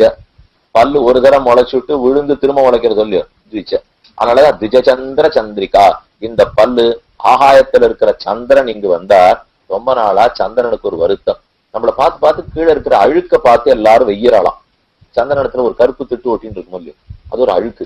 அப்ப சந்திரனுக்கு ஏதோ குற்றம் இருந்துட்டே இருக்கு. அவர் பார்த்தார், கண்ணனுடைய முத்துப்பல் வரிசையா போயிட்டோம்னா அந்த அழுக்கு இருக்காது இல்லையோ. அப்புறம் யாரும் நம்மள தைரியமா வைய மாட்டான். அதனால இந்த கைங்கறி இந்த வாய்ப்பை பயன்படுத்திப்போம் அப்படின்னு சந்திர காந்தையாக போயிருந்து கண்ணன் சிரித்தார். சிரித்த சிரிப்புலதான் இவ எல்லாரும் சேவித்தார்கள். ஒருத்தி மகனாய் பிறந்தார். பிறந்த போது ஆச்சரியம் பாருங்க. ஒருத்தர் தவம் இருந்து 4 பேரை பெற்றால் வைபவமா, அல்லது 4 தவம் இருந்து ஒருத்தனை பெற்றால் பெருமையா? 2 கேள்விக்கு பதில் சொல்லணும். இப்போ ஒருத்தர் தபஸ் இருந்தார் தசரதன், ரொம்ப சிரமப்பட்டு 4 புத்திர ரத்தனங்களை பெற்றார். அது பெருமையா? இல்லை, நந்தகோபாலன் யசோதே வசுதேவர் தேவகி 4 பேர் தேடி தேடி ஒரு குழந்தையை பெற்றாழகா? ஒருத்தர் தேடி 4னா சுமார்னு அர்த்தம். 4 பேர் தேடி 1 கிடைச்சதுன்னா வசத்தின்னு அர்த்தம். அதனாலதான் ஒருத்தி மகனாய் பிறந்தார். பிறந்த போதே ஆச்சரியம். அந்த அழகையெல்லாம் தேவகி கண்டாள். வளர்ந்த போது இருக்கிற பெருமையெல்லாம் யசோதை கண்டாள். ஒருத்தி மகனாய் பிறந்து, இந்த பாசுரத்திலே ஒரு விசாரம். ஒருத்தி மகன்னு சொல்லலாம், தமிழ் படி சரியா சொல்லணும்னால் மற்றொருத்தி மகன்னு சொல்லணும். ஒருத்தி மகன் விட்டா மறுபடியும் ஒருத்தின்னு வராது, மற்றொருத்தின்னு வரணும். இவர் வந்தார், மற்றொருவரும் வந்தார். இதை பேசினேன், பிரிதொன்றையும் பேசினேன் என்று சொன்னாதான் ஒழுங்கான தமிழ். அப்படி இல்லாமல் இதை பேசினேன், அதையும் பேசினேன், இதையும் பேசினேன்ற பாருங்க, அப்ப பேச தெரியலன்னு அர்த்தம். பேசினேன்னு சொல்றமே தவிர பேசவே தெரியாம தமிழ் பேசிட்டு இருக்கோம். அப்ப ஒருத்தி மகனாய் பிறந்து மற்றொருத்தி மகனாய் ஒளித்து வளரான்னு வந்திருக்க வேண்டும். ஆனா மறுபடியும் ஒருத்தின்னு ஒரு சொல்லு. நஞ்சியர் பராசர பட்டர் இடத்துல போய் கேட்டார், சுவாமின் அடியனுக்கு ஒரு சந்தேகம் ஐயா, ஒரு விண்ணப்பம். ஒருத்தின்னு சொல்லிட்டு ஏன் ஆண்டாள் மற்றொருத்தின்னு சொல்லல? அதுவா, இந்த ஒருத்தி வேற, அந்த ஒருத்தி வேற. இவளுக்கு அவளுக்கு சம்பந்தம் இல்லை. இந்த ஒருத்தி பிறந்த இன்பத்தை கண்டவள், அந்த ஒருத்தி வளர்த்த இன்பத்தை கண்டவள். இந்த பெருமை அவளுக்கு இல்லை, அந்த பெருமை இவளுக்கு இல்லை. ஆகவே இந்த ஒருத்தியோட சேர்த்து மற்றொருத்தின்னு படிக்க தேவையில்லைன்னு விட்டாரு. இந்த ஒருத்தி வேற, அந்த ஒருத்தி வேற. இவ வைபவத்தை அவ பார்த்ததில்லை, அவ வைபவத்தை இவ பார்த்தது கிடையாது. பெற்ற இன்பத்தை எல்லாம் இவள் அடைந்தாள். தேவகி பிரார்த்திக்கிறார், தேவரீர் யார்? கண்ணன் பதில் சொல்றார், நீங்க பிரார்த்திக்கவே தான் உங்க கர்ப்பத்துல இருந்து வந்து பிறந்திருக்கேன். நீங்க தான் பிருஷ்ணி சுதபாவாக என்னிடத்துல தபஸ் பண்ணி 3 தடவை உங்க கர்ப்பத்துல பிறக்கணும்னு கேட்டுண்டீள். அதுக்காகத்தான் இப்ப 3ஆம் தடவை பிறந்துட்டேன். முதல் தடவை சுதபா பிருஷ்ணி, பிருஷ்ணி பெண், சுதபா கணவன். அவ 2 பேருக்கும் பகவான் பிறந்தாராம். அடுத்தது கஷ்யபருக்கும் அதிதிக்கும் வாமனனாக பிறந்தாராம். மூணாவது இப்ப கண்ணனாக பிறந்திருக்கார். அப்ப அவரவர்கள் பிரார்த்தனை கிணங்க அடுத்தடுத்து வேண்டுகோளுக்கிணங்க கண்ணன் பிறந்திருக்காரோ இல்லையோ. இந்த விஷயத்த மேல கீதையில கண்ணன் ரொம்ப ஆச்சரியமா சாதிக்கிறார். ஏ யதாமாம் பிரபத்யந்தே தாம்ஸ்ததைவ பஜாம்யா மம வர்த்மானுவர்த்தந்த மனுஷ்யா பார்த்த சர்வசா. அழகான ஸ்லோகம். நமக்கு நிறைய அர்த்தம் புரியணும் தெரிஞ்சுட்டு இருக்கணும்னால் கீத ஸ்லோகம் படிச்சாதான். அதுக்கு வேற வழியே இல்லை. எதை விட்டாலும் விடலாமே தவிர கீதையை படிக்காமல் எந்த சீவைஷ்ணவ சம்பிரதாய அர்த்தமும் புரியாது. ஆச்சரியமான ஸ்லோகம், சுலபமான ஸ்லோகம். அதனால ஒரு தடவையாவது முழுக்க கீதையில கண்ணன் என்ன சொல்லியிருக்கார் என்று கேட்டுனுட்டால் அதுக்கப்புறம் என்ன கேள்வி வேணுமோ கேட்டுக்கலாமண்ணா. அதுக்கப்புறம் கேள்வியே பிறக்காது. ஒரு தடவை கீதையை ஒழுங்கா கேட்டு பாருங்க, எந்த பைத்திகார்த்தனமான கேள்வி எல்லாம் அப்புறம் வரவே வராது. இப்படி பண்ணலாமா, ஒரு முகத்துல விளக்கு ஏத்தலாமா, கிழக்க ஏத்தலாமா, மேற்க ஏத்தலாமா, விழுந்து சேவிச்சு விட்டு கை கூப்பணுமா, கை கூப்பிட்டு சேவிக்கணுமா, 1000 சந்தேகப்பட்டு இருக்கணும் இல்லையா. இது எல்லாம் கேட்க கூட தோணாததுக்கு அப்புறம் அவ்வளவு உயர்ந்த நிலையில் கீதை உள்ளது. ஆத்ம உன்னதி, பரமாத்மா ஆத்மா அடைஞ்சாகணும், சொத்து அவனது, மொத்தம் அவன் நன்றி அசையாது. ஆனா நீ எடுக்க வேண்டிய முடிவென்ன, பகவான் எடுக்க வேண்டிய முடிவென்ன, சரணாகதிங்கிறது என்னது, பக்தி எப்படி பண்ணணும், நாம அதன் கிட்டக்கே இல்லை. மொத்த சரித்திரமும் கீதை தான். கண்ணன் ரொம்ப ஆச்சரியமா சொல்றார். ஏ யதாமாம் பிரபத்யந்தே தாம்ஸ்ததைவ பஜாம்யகம். அர்ஜுனா, யார் என்னை எப்படி சேவிக்கணும்னு ஆசைப்படுறாரோ அப்படியெல்லாம் நான் அவர்களுக்கு காட்சி கொடுக்கிறேன். வேதாந்த தேசிகன் தாத்பரிய சந்திரிகையில சாதிக்கிறார். அனேன அர்ச்சாவதார விற்த்தாந்தோபி அத்திர சங்கிரகீதா. இந்த இடத்தில் விபவாவதாரத்துல எப்படி பெருமாள் சேவை சாதிக்கிறார் மட்டும் அல்ல, ஆசைப்பட்டபடிக்கெல்லாம் அர்ச்சாரூபத்தில் இருக்கார் இல்லையோ.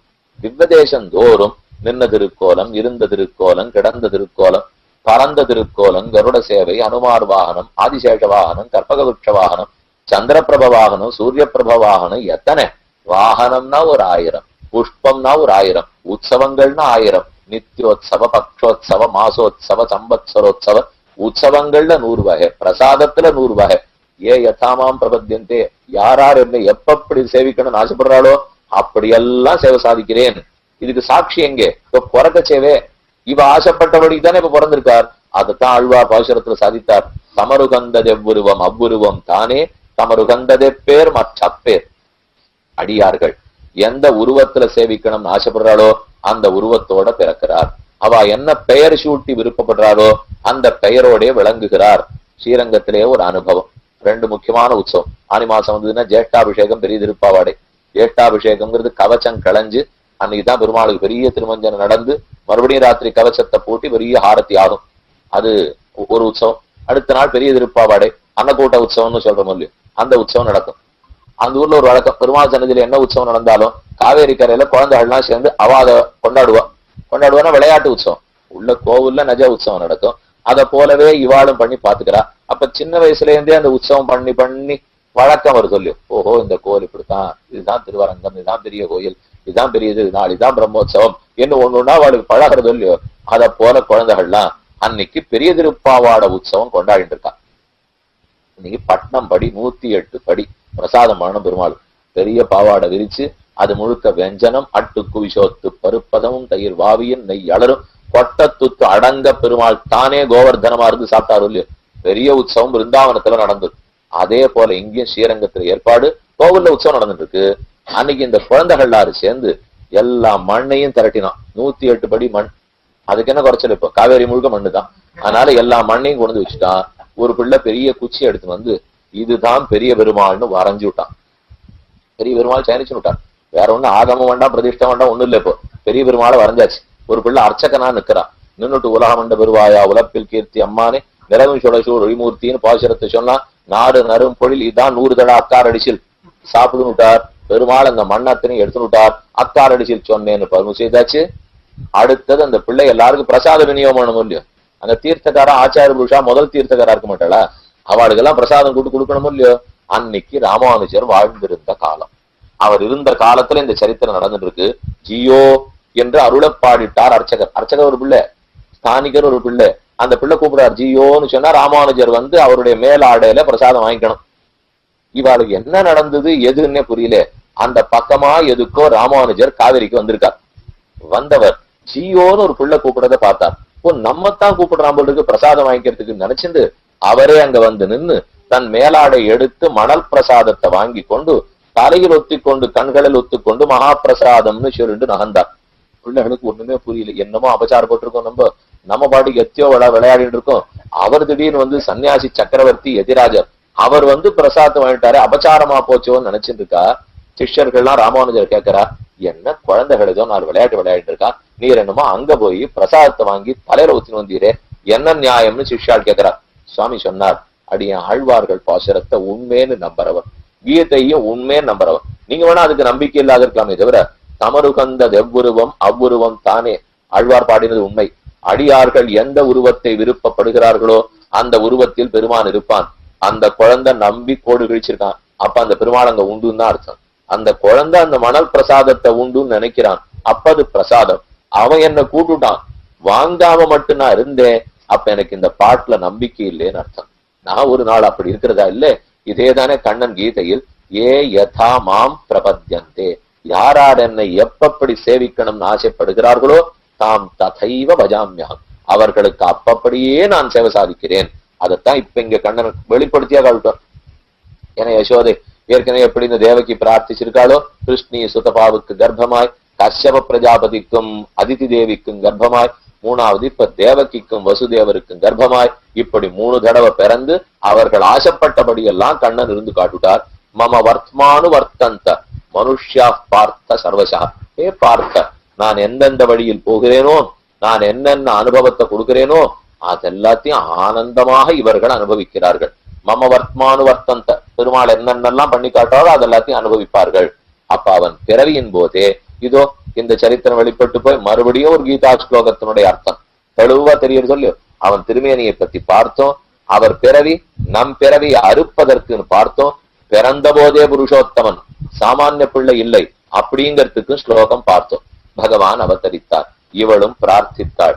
அப்ப கடைசியில பிரார்த்தனை, நீ ஒண்ணு செய், இதெல்லாம் சரி, உன் கதையெல்லாம் சரி, இப்படியே இருந்தியானா கம்சன் செய்திக்கு காதுக்கு செய்தி போடும், நீ உடனே பழையபடிக்கு இரு, தேனைவ ரூபேன சதுர்புஜேன, பழையபடிக்கு ஒண்ணும் தெரியாத சிறு குழந்தையாகவே நீ சயனித்துக்கொள் என்று தேவகி பிரார்த்திக்கிறாள். முக்த சிசு, ஏதும் இல்லாமல் மொத்த திருவாபரணங்களையும் களைஞ்சுட்டு தனக்கு இருந்த பட்டு பீதாம்பரத்தெல்லாம் திறந்துட்டு மனுஷ குழந்தைய போல அடுத்த நிமிஷம் கிடந்துட்டார். இத பத்தி தான் ஒரு கேள்வி, ரசமான கேள்வி. ஒருத்தி மகனாய் பிறந்துன்னு ஆண்டாள் பாடியிருக்காளே, மகன் யார சொல்லணும்? தந்தை சொல்மிக்க மந்திரம் இல்லைன்னு இருந்தா தானே மகன். புத்திரன் மகன் சொன்னா ராமனைத்தான் சுவாமி கொண்டாடணும். என்ன கண்ணனை போய் கொண்டாடிட்டு இப்போ? ராமன் தானே தந்தை சொல்மிக்க நடந்தார். தாயிற் சிறந்த கோயிலும் இல்லை, தந்தை சொல்மிக்க மந்திரம் இல்லை, தாப்பனார் போன்னு சொன்னார், நேற்றுக்கு ராஜ்யம் உண்டுன்னு சொன்னார், கவலை இல்லை, இன்னைக்கு இல்லைன்னு சொன்னார், அப்படியே ஏத்துண்டு புறப்பட்டு போனார். அதனால ராமனைத்தான் புத்திரன்னு சொல்லணும் சொன்ன. தசரதன் சொல்லிட்டு இருக்கார், ராமனைத்தான் நின்னையே மகனாக பெறப்பெறுவேன், 7 பிறப்பும் நெடுந்தோள் வேந்தே, 300 நாள் மழுவாளி சிறவாங்கி அவன் தவத்தை முத்தும் செத்தாய். 300 நாள் மழுவாளியான பரசுராமனிடத்தில் வில்லை எடுத்து முறித்த ராமா, நீ என்னை பார்த்தாய், என் மெய்யுரையை பார்த்தாய், ஆனா உன்னையும் உன் மோயின் வருத்தமும் ஒன்னாக கொள்ளாது உன் தாயாருடைய கட்டத்தை பார்க்கல, உன் கட்டத்தை பார்க்கல, காட்டுக்கு உடனே பொறுப்பு போயிட்டே ராமா. ஒரு வேளை எனக்கு வாய்ப்பு இருந்தால் நின்னையே மகனாக பெறப்பெறுவேன், 7 பிறப்பும் நெடுந்தோள் வேந்தே, 7 பிறவிக்கும் ஒன்னத்தான் மகனாக பெறணும். தசரதனுடைய ஆசை, நம்ம அப்பா அம்மாட்ட போய் நீங்க ஒத்தொத்தரும் கேளுங்க, அடுத்த பிறவியில் என்னையே பெற தயாரா? யாரேனும் தயார்னு சொன்னால் அவருக்கு உடனே மோட்சம் உறுதி. அவ்வளவுதான் வச்சுக்கணுமே தவிர யார் ஒத்துக்கு போற சொல்லுங்க, 7 இந்த ஒன்றே போதும் என்றுதான் பதில் வருமே தவிர யாரு இப்ப 7 பிறவிக்கு ஒத்துக்கு போறது இல்லை. அப்ப தசரதன் ஒத்துட்டு இருக்காரோ இல்லையா? நமக்கும் சரி மற்ற பேருக்கும் சரி அப்படி ஒண்ணு பிரிச்ச வாழ்க்கையை நம்ம வாழ்ந்துள்ள. ஆனா தசரதன் ஆசைப்படுறார், ஆம் உன்னை 7 பிறவிக்கு மகனாக பெறப்பெறுகிறேன். ராமனுக்கு அவ்வளவு ஆசை, தயரதற்கு மகன் தன்னை எண்ணி மத்திலேன் தஞ்சமாகவே. தசரதனுக்கு மகனா பிறந்தேங்கிறதுல ராமனுக்கு அவ்வளவு திருப்தி, ராமனை பெத்தோங்கிறதுல தவசனத்தோட ஆனந்தம். அப்ப புத்திரங்கிற சப்தத்துக்கு அர்த்தமே எங்க இருக்கும்? ராமன் நடத்துறதுதானே, அவர் தானே தந்தை சொன்னபடிக்கு நடந்தார். என்ன ஆண்டாள் சட்டுன்னு தனக்கு கண்ணன் வேணுங்கிறதுக்காக மகன்னு சொல்லலாமா? இவளுக்கு கண்ணன் வேண்டியவளா இருக்கட்டும், மகன்னு ராமனைத்தானே சொல்லணும், கண்ணனை சொல்லலாமான்னு கேள்வி திருப்பி கேட்டாராம் பட்டர். என்ன எப்படி கேள்விட்டே? மகன்னு கண்ணனை சொல்லணும், ராமனை சொல்லலாமான்னு வேணா கேளுங்க. இதான் கேள்வியை திருப்பி போட்டுறதுங்கிறது. அவ ஒரு கேள்வியை கேட்டா இப்ப திருப்ப வேகமா சொன்னா, சுவாமி கேள்வியை திருப்பினா அர்த்தம் உண்டா? ஏன் அப்படி சொல்றீங்கனால், ஆமாம் ராமன் தந்தை சொல் மிக்க கேட்டான். எப்போது? 25 வயசு. ராமன் அப்பா சொல்லபடி கேட்கச்சே வயசு 25. எங்க கண்ணன் அப்பா சொன்னது கேட்டது எப்ப தெரியுமோ? பிறந்து 2.5 நிமிஷம். இப்பதான் பிறந்திருக்கார். உடனே உன்னை சுருக்கிக்கோன்னு தேவகி பிரார்த்திக்கிறா. அடுத்த நிமிஷம் சுருக்கி விட்டார். பிறந்த குழந்தை அப்பா சொன்னதை கேட்டா வசதியா, 25 வயசு கேட்டா வசதியா? இப்போ அவர் கேட்டது 25 வயசுக்கு, கண்ணன் கேட்டது 2.5 நிமிஷம். இப்பதான் பிறந்திருக்கார். அப்ப மகன்னு சொல்லணும்னா கண்ணனைத்தான் சொல்லணுமே தவிர மகன் ஒண்ணு ராமனை சொல்ல தேவையில்லை. அதனாலதான் ஒருத்தி மகனாய் பிறந்தான், பிறந்த போதே ஏற்றம். ரொம்ப ஆச்சரியமான ஒரு கருத்து. பகவான் பிறக்கிறான். எதற்கு நடுவில், யாருக்கு நடுவில் பிறந்தான்? கரவகள் பிஞ்சென்னு தானம் சேர்ந்து உண்போம் அறிவொன்னுமில்லாத ஆய்க்குலத்து உந்தன்னை பிறவி பெருந்தனை புண்ணியம் யாமுடையோம் குறவொன்னுமில்லாத கோவிந்தா. அப்ப கரவகள் பிஞ்சென்னு தானம் சேர்ந்து உண்போம். காட்டுக்கு போய் சாப்பிடுற ஜாதி நாங்கள். அப்ப உண்ணும் ஜாதி நாம். நீயோ உண்ணாத ஜாதி. பகவான் உண்ணும் ஜாதி அல்ல, உண்ணாத ஜாதி. நாம தான் உண்ணும் ஜாதி. இங்க உண்ணும்னு சொன்னா தத்யோனத்தை சொல்லல. இங்க சொல்லிருக்கிறது கர்மத்தின் பலத்தை அனுபவிக்கும் ஜாதி. நம்முடைய கர்ம பலத்தை ஜீவாத்மாக்களை அனுபவிக்கிறோம் இல்லையோ, கர்மபல போக்திருத்தம், கர்மபலத்தை அனுபவிக்கும் ஜாதி நாம். கர்மபலம் தீண்டாத ஜாதி அவன். துவாசுபர்ணா சுயுஜாசகாயா சமானம் விருட்சம் பருஷஸ்வஜாதே தயோரண்ய பிப்பலம் சுவாத்வர்த்தி அனஷ்டன் நன்னஹா அபிச்சாகசீதின்னுட்டு ரொம்ப ஆச்சரியமான உபனிஷத், முண்டகோபனிஷத் வாக்கியம். அது சொல்றது பகவான் பரமாத்மா ஜீவாத்மா 2 பறவை, மரத்துல 2 பறவை உட்காந்துருக்கான். அது ஒரு கதை சொல்லிது உபனிஷத். ஒரு மரம், மரத்துல 2 பறவை. அதுல ஒரு பறவை மரம் பழுத்த பழத்தெல்லாம் சாப்பிடுது, இன்னொரு பறவை மரம் பழுத்த பழத்தை தொடவே மாட்டேங்குது. நன்னா சாப்பிட்ட பறவை சோர்வா இருக்கு, சாப்பாட்டையும் தொடாத பறவை பளபளான்னு இருக்கும். அது எப்படி சாமி இருக்கும்? சாப்பிட்டா சோர்வா இருக்கும், சாப்பிடாட்டா நன்னா இருக்குமானால். இந்த ரகசியம் தெரிஞ்சா நாங்களும் எத்தனையோ நாள் இப்படி இருந்திருப்போம். தெரியல, சாப்பிட்டு சாப்பிட்டு சோர்வடைஞ்சிட்டு இருக்குமேன்னா ஆரோ. இந்த பறவை யார் தெரியுமா? ஒண்ணு பரமாத்மாங்கிற பறவை, ஒண்ணு ஜீவாத்மாங்கிற பறவை. அந்த மரம் தான் சரீரம். இந்த சரீரம் என்னும் மரத்துக்குள் 2 பறவைகள் வசிக்கின்றன. இந்த சரீரத்தினாலதானே கர்மங்கள், பாப புண்ணியத்தை சம்பாதிக்கிறோமோ இல்லையோ, அதுதான் மரம் பழுத்த பழம், இந்த சரீரம் பழுத்த பழம். பரமாத்மாங்கிற பருவை இந்த கர்மத்தை தொடவே தொடாது. ஜீவாத்மாங்கிற பறவை இந்த கர்மத்தை அனுபவித்து அனுபவித்து கெட்டு போகுது. அதனாலதான் கர்ம பலத்தை அனுபவித்தால் சோர்வு, கர்ம பலத்தை தொடாவிட்டால் வீரம். பகவான் எப்போதும் கர்ம பலத்தால தீண்டப்படுறதே இல்லையோ இல்லையோ. அப்ப அவன் தான் உண்ணாத பறவை, நாம உண்ணும் பறவை. ஆண்டாள் தன் பாசுரத்தில் கரவகள் பிஞ்சென்று காணம் சேர்ந்து உண்போம் உந்தன்னை பிறவி பெருந்தனை புண்ணியம் யாமுடையோம். உண்போம், நாங்கள் எல்லாரும் கர்மத்தின் பலத்தை உண்ணும் குலம். உந்தன்னை பிறவி பெருந்தனை, நீங்கள் எங்கள் குலத்துக்குள் போய் பிறந்தாயே. நீயோ உண்ணாதவன், நாங்களோ உண்ணுபவர்கள். அப்ப உண்ணாதவர்களுக்கு நடுவில் உண்ணும் குலத்தை பிறந்தான். நாமெல்லாம் நாமெல்லாம் உண்ணுபவர்கள், பகவான் உண்ணாதவன். அப்ப நமக்கு நடுவில் அவர் பிறந்தார். அதனால ஏதானு கட்டம் இருக்குமோனால் ஒன்றும் இல்லை, நம்மையும் உண்ணாதவர்கள் ஆக்குவதற்காக பிறந்தார். நாம இப்ப கர்ம பலத்தை அனுபவிச்சுட்டு இருக்கோம்.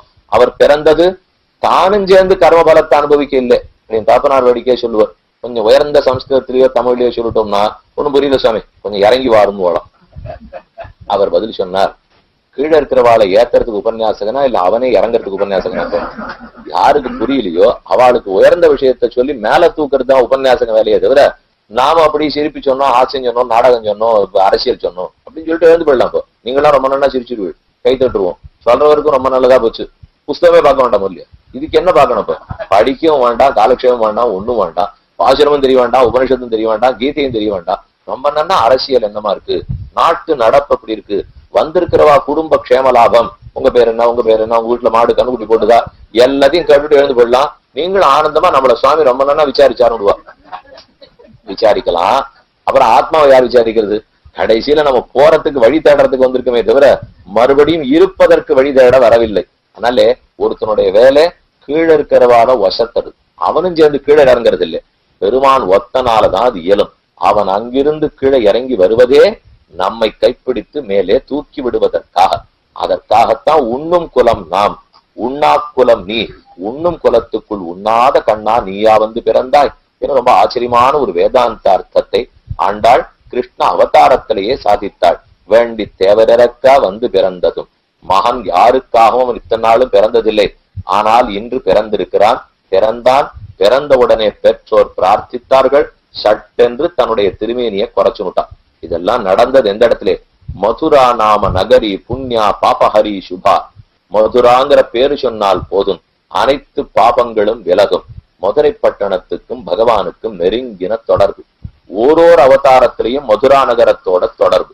அயோத்தியா, மதுரா, மாயா, காசி, காஞ்சி, அவந்திகா, துவாரிகா, 7 முக்தி தரும் கஷேத்திரங்கள். அயோத்தியா ராமன் அவதார ஸ்தலம், மதுரா கண்ணன் அவதரித்த இடம், மாயா காசி, காசி காஞ்சி காஞ்சிபுரம், அவந்திகா உஜ்ஜைன். இத போல ஒரு நகரம் முக்தி தரும் கஷேத்திரம். அதுல அயோத்தியா முதல், மதுரா 2வது. அப்ப முக்தி கொடுக்க வல்ல பெருமை படைத்தது மதுரா. மதுரான்னு ஒரு தடவை சொன்னோம்னாலே நம் அனைத்து பாபங்களும் விலகி போகும், புண்ணியம் கிடைக்கும். மதுரையும் சரி, பிருந்தாவனமோ, கோகுலமோ, காமியவனமோ, கோவர்தனமோ, நந்த கிராமமோ, இது மொத்தம் சேர்ந்ததுதான் விரஜ பூமின்னு கொண்டாடப்படுகிறது. விரஜ பிருந்தாவனம்னு கொண்டாடுறோம் இல்லையோ. மதுரை பிறந்த இடம், கோகுலம் உடனே போய் வளர்ந்த இடம், நந்த கிராமம் 5 வருஷம் கழிச்சு குடிபெயர்ந்த இடம், பிருந்தாவனம் தினப்படி மாடு மேய்க்க போன இடம், கோவர்தனம் தூக்கி பிடித்த இடம், காமியவனம் ஆனந்தமா பசுமாடுகளை மேய்ச்சிந்து சறுக்கு மரம் விளையாடின இடம். இப்படி ஓரோரு இடத்துக்கும் ஏத்தம் 84 குரோஷம் அளவு, 168 மைல். இந்த பக்கம் இடது பக்கம் ராஜஸ்தானுடைய எல்லை, மேற்பக்கத்துல போனா உத்தரப்பிரதேசத்தினுடைய நடு. இந்த இடம் தான் ரொம்ப அழகான மதுரா நகரம். மதுரை நடு, ஒரு யமுனை ஆற்றினுடைய ஒரு பக்கம் யமுனை, மாயனை மண்ணு வட மதுர மைந்தனை, தூய பெருநீர் யமுனத்துறவனை, 1000 குலத்தினில் தோன்றும் அணிவிளக்கை. பகவானுக்கு முதலில் யமுனை துறவன், மதுரா பாக்யம் என்று திருநாமம் இருந்துதான். வேதாந்த தேசிகன் கோபால வம்சத்தில சாதிக்கிறார். விரஜயோஷி தபாங்க வேதனீயம் மதுரா பாக்யம் அனன்ய போக்யமீடே கிமகி பிரம்ம கிஷோர பாவ திருஷ்யம் தத் கிமபி பிரம்மம் போய் கண்ணனா கீழே பிறந்தாரே. இந்த மதுரை பட்டணம் தான் என்ன பாக்கியம் பண்ணிருக்கு. கண்ணனையே தன்னிடத்தில் பெற்று கொடுத்ததொல்லையோ. மதுரான்னு சொன்னால் போதும், புண்ணியா பாப ஹரி சுபா, பாபங்கள் அத்தனையும் தொலையும். அப்படி என்னதான் மதுரைக்கு பெருமை? கண்ணனுக்கு தன்னை மதுரையார் மன்னர்னு சொல்லிக்கிறது அவ்வளவு ஆசையம். ஒரு கிருஷ்ண பக்தன் நாச்சியார் திருமொழி பாசுரத்தில் மதுரையார் மன்னன் அடிநில தொட்டெங்கும் அதிரப்புகுத கனாக்கண்டேன் தோழினான்னு பாசுரம் இல்லையோ. அந்த மதுரையார் மன்னன் வியாக்கியானத்துல பெரியவாச்சான்ல சாதிக்கிறார். கண்ணனுக்கு ஒரு பக்தன், அவனுக்கு ஒரு குழந்தை பிறந்தது. என்ன பேர் வைக்கலாம் தவிச்சுன்னு இருந்தானா. ராத்திரி சொப்பனத்துல கண்ணன் வந்தா, நீ என் பக்தன் தானே? ஆமான்னா. என்ன பேர் வைக்கலாம்னு தேடிட்டு இருக்கியே? அதான் உன் பேருக்குள்ள என்ன பேர் வைக்கலாம்னு தேடிட்டு இருக்கேன்னா. பக்தன்னா எனக்கு பிடிச்சது எதுவும் உனக்கு தெரிய வேண்டாம். ஆமா, தேவரீரே சொல்லலாம், என்ன மதுரையார் மன்னர்னு பேர் வை, அதான் எனக்கு ரொம்ப பிடிச்ச பேர் என்ன கண்ணன் சொல்ல மதுரையார் மன்னர்னு பேர் வச்சுட்டான் என்று ரொம்ப ஆச்சரியமா பெரியவாச்சன வியாக்கியானத்துல சாதிக்கிறார். அந்த திருநாமத்தில் கண்ணனுக்கு அவ்வளவு பிரீதி. முதல் யுகம் கிருத்த யுகத்தில் வராக பெருமான் ஓய்வெடுத்த இடம். இந்த இடம் தான் மதுரா பட்டணத்துலதான் வராக பெருமானே ஓய்வெடுத்திருக்கார். அடுத்த யுகம் திரேதா யுகம். அப்போது சத்ருகனன் வந்து லவணாசுரனை கொன்று இந்த மதுர பட்டணத்தை தலைநகரமாக கொண்டு ஆண்டு இருக்கிறார். அப்ப திரேதா யுகத்துல சம்பந்தம். துவாபர யுகத்தில் கண்ணனே பிறந்துட்டார். அதனால யுகந்தோறும் கிருஷ்ண சம்பந்தம் விடாத ஊர், யுகந்தோறும் பகவத் சம்பந்தத்தோடு இருக்கிற ஊர் மதுரா. கண்ணனுக்கும் பெயர் பிடித்தம் மதுரை பட்டணம். மதுரையார் மன்னன்னு சொல்றதுக்கு தான் அவருக்கும் ஆனந்தமா. அப்ப மதுரை இப்போ நீங்க போலாம். கிருஷ்ணகா ஜென்ம பூமியோ, பக்கத்துல இருக்கிற போத்ரா குண்டமோ, ஆதி கேசவஜி மந்திரோ, இல்லை கம்சட்டீலாவோ, அங்கங்கு மதுரையில தான் எத்தனை இடங்கள். வராக கஷேத்திரம் வராக பெருமாள் இருக்கார், கேசவ பெருமாள் இருக்கார். இவ துணி தோச்ச இடம் போத்ரா குண்டம்ங்கிற குளம் இருக்கு. இவ சிறப்பட்டு கிடந்த அந்த சிறைச்சாலையே இருக்கு. கிருஷ்ணகா ஜென்ம பூமி, கண்ணன் அவதரித்த புண்ணிய பூமி இருக்கும் இல்லையோ, அந்த பூமியும் இருக்கு. எல்லாமே மதுரைக்குண்டான ஏற்றம். அழகான ஸ்லோகம். ஏஷ நாராயண ஸ்ரீமான் க்ஷீரார்ணவ நிகேதனா நாகபத்யங்கமுத்ஸ்ருஜ்ய ஜகதோ மதுராம்புரின். ஸ்ரீமான் நாராயணன் வைகுந்தத்தில் இருந்தார், புறப்பட்டு பார்க்கடலில் கிடந்தார், அங்கிருந்து புறப்பட்டு மதுரை பட்டணத்துக்கு வந்து சேர்ந்தார். அப்ப பார வியூக விபவங்கள் என்னும் 3 நிலைகளும் வந்து சங்கமிக்கிறது மதுரை பட்டணத்துல தான். மதுரையார் மன்னன் இங்கு பெயர். இங்கிருந்து தாண்டி அந்த பக்கம் போனாரோ இல்லையோ, போன உடனே இப்ப பேர் மாறி போச்சு. இனிமே நந்தகோபன் இளம் குமரன் அல்லது யசோத இளம் சிங்கம் நந்தநந்தனன் என்ன திருநாமம் இப்ப கண்ணனுக்கு ஆசை. ஆய்ப்பாடியிலே கோகுல கண்ணனாக இந்த பிறந்த இடத்துல இருந்த சோர்வெல்லாம் போக, பிறந்த இடத்துல இருக்கிற குறை ஒண்ணு கூட இல்லாமல் வண்ணமாடங்கள் சூழ் திருக்கோட்டியூர் கண்ணன் கேசவன் நம்பி பிறந்தினில் எண்ணெய் சுண்ணம் எதிரெதிர் தூவிட கண்ணன் முற்றம் கலந்தளராயித்தேங்கிற பாசுரத்தின்படி கோகுலத்துக்கு போனார், வளர்ந்தார் என்பது ஆச்சரியமான சரித்திரம். கண்ணனுடைய அவதாரத்தில் இருக்கிற ரகசியங்கள் என்ன, மதுரை பட்டணத்தினுடைய ஏத்தம் என்னங்கிறதை பார்க்கணும், சொல்லணுங்கிறது இன்னைக்கு பிரார்த்தனை. அதன்படிக்கு இருக்கிற நேரத்துக்குள்ளாக மதுரா வைபவத்தையும் கண்ணனுடைய அவதாரத்தில் இருக்கிற ஆச்சரியமான செய்திகளையும், அதுக்கு மேற்கொண்டு கண்ணன் கீதையில எப்படி சொன்னார், என்ன தொடர்பு இருக்குங்கிற விஷயத்தையும் இன்று நாம் அனுபவிக்க பெற்றோம். மதுரையார் மன்னன், கோகுல கிருஷ்ணன், நந்தகோபால இளம் குமரன், யசோத இளம் சிங்கத்தினுடைய அனுகிரகம், ருக்மிணி சத்யபாமா சமேத ஸ்ரீ கிருஷ்ணனுடைய அனுகிரகம் இந்த குடும்பத்தாருக்கு நீங்காத செல்வமாக நிறைந்து எப்போதும் கைங்கென்ற ஸ்ரீயோடு இருக்கணுங்கிறதை பிரார்த்தித்து விடைபெறுகிறேன்.